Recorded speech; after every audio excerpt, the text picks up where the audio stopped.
The stunning Pertamina Mandalika International Street Circuit welcomed MotoGP through its doors for the very first time as the season's second test got underway in Racing Mad, Indonesia.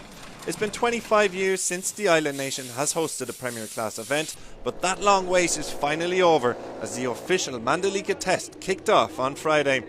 The morning proved something of a false start with the red flag waving early due to track conditions, but once the clean-up operation was complete, we began to see riders spin some laps as they aimed to get to grips with the newest track on the MotoGP calendar. And by the end of the day, there were 6 manufacturers sitting inside the top 6 places. Day 1 honours belonged to Paul Espargaro, with the Repsol Honda rider recording the fastest ever lap around Mandalika late in the afternoon thanks to a 1:32.466. That time gave the Spaniard 3 tenths to spare over the previous best lap time set by Toprak Razgatlioglu when World Superbikes came to visit in 2021. It also gave him 4 tenths to spare over elder brother Aleix Espargaro, with the Aprilia rider claiming P2. It's another encouraging pre-season result for the Noale factory after Aleix finished the Sepang test with the second fastest time, while they also managed to squeeze in some bike testing trying a different chassis on the RSGP. In third is Brad Binder, with the KTM rider showing some early promise in Lombok. The South African and Austrian manufacturer had a lackluster opening outing to 2022 in Malaysia last weekend, but a Friday P3 offers some early promise. On the other side of the garage, Miguel Oliveira failed to crack the top 15, and neither could Tech 3 rookies Raul Fernandez and Remy Gardner.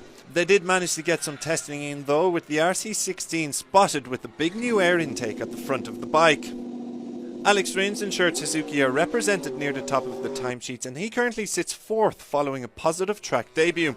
Teammate Joan Mir is in 8th, while the 2020 World Champion continued to test a carbon reinforced chassis on his second bike.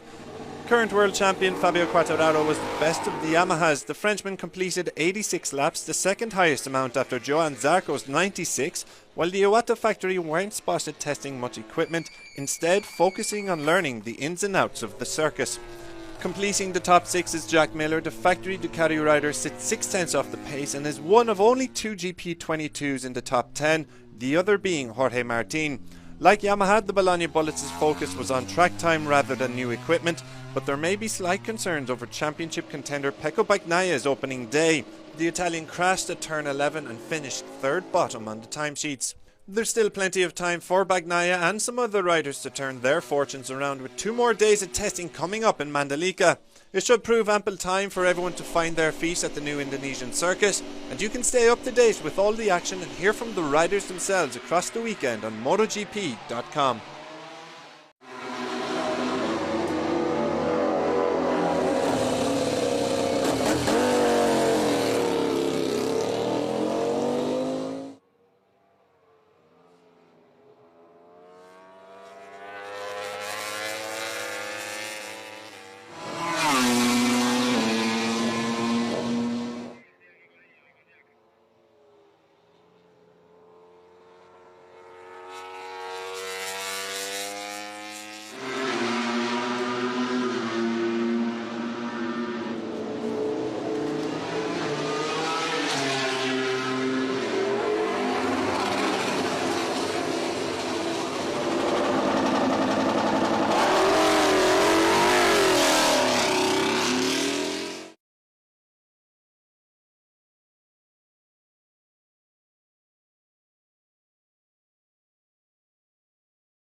Inch by inch.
difficult too, at the high speed especially. because of the condition.